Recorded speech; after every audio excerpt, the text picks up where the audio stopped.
Your brain hates this habit, and you probably do it dozens of times every day. Checking your phone even when you don't have a notification. You unlock it, scroll for a few seconds, close it, and then you do it again. But here's what most people don't realize. You may think you're checking your phone because you need information, but sometimes you're checking because your brain has learned to expect something new, and that tiny difference changes the entire story. Your phone is sitting on the table. Nothing is happening.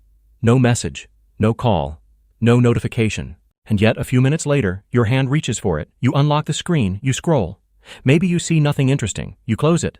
Then 5 minutes later, you do it again. Why? Because your brain is extremely sensitive to novelty and reward. Your nervous system evolved to notice changes in the environment. Something moved, something appeared. Someone called your name. A new sound happened. A potential opportunity appeared. Your brain wants to know what changed. And your smartphone gives it an almost endless supply of changes. New messages, new videos, new comments, new headlines, new faces, new notifications, new recommendations. There's always something that might be interesting, and that word, might, is important. Because your brain doesn't only respond to rewards, it also responds to the possibility of rewards. Think about checking your phone when you already know there's nothing there. You still check. That's because you're not necessarily looking for a specific message.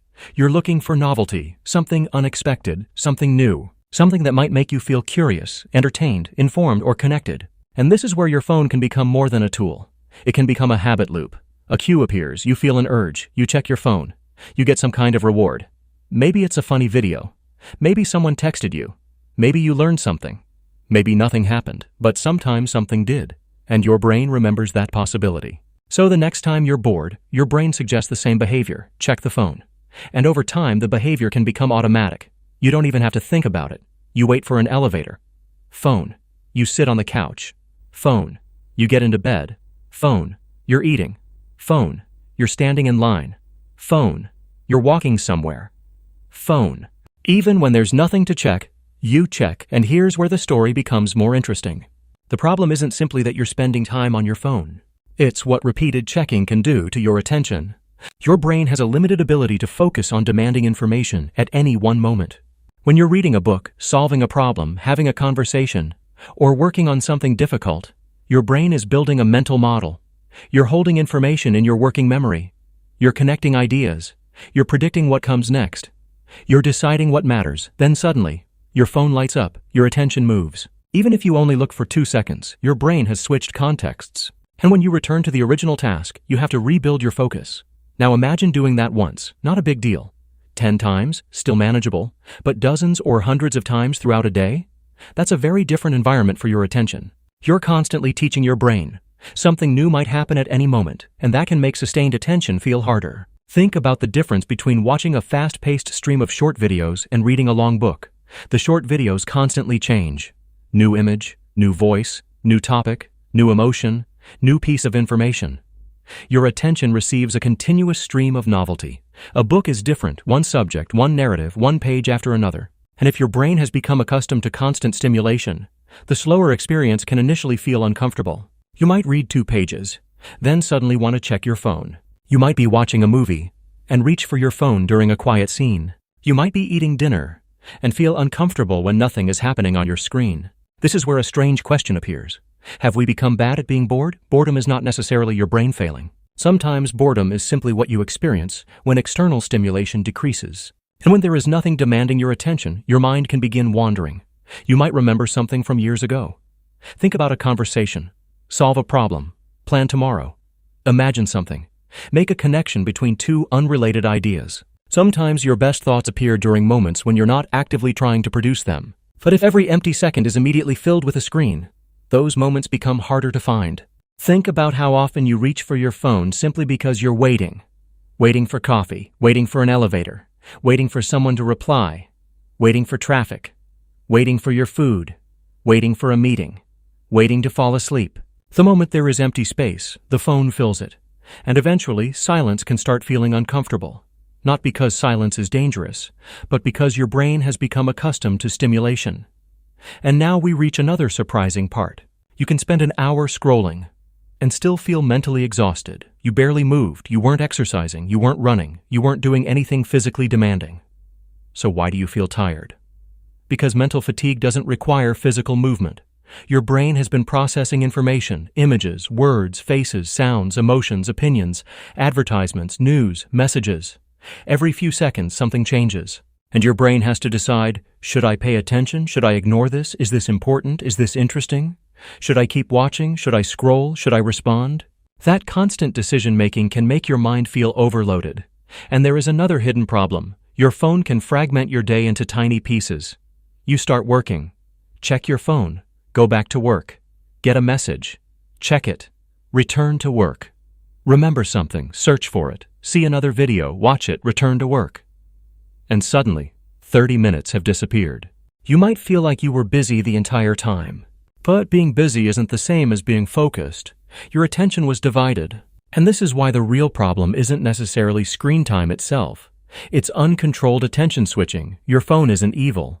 In fact, it's one of the most useful technologies humans have ever created. You can communicate instantly, learn almost anything, navigate anywhere, talk to family, work remotely, create videos, read scientific research, stay connected with people thousands of miles away. The problem begins when the tool starts controlling your attention instead of you controlling the tool. And that's why the solution doesn't have to be extreme. You don't have to throw your phone away. You don't have to delete every social media app. You don't have to disappear from the internet. Try something much simpler.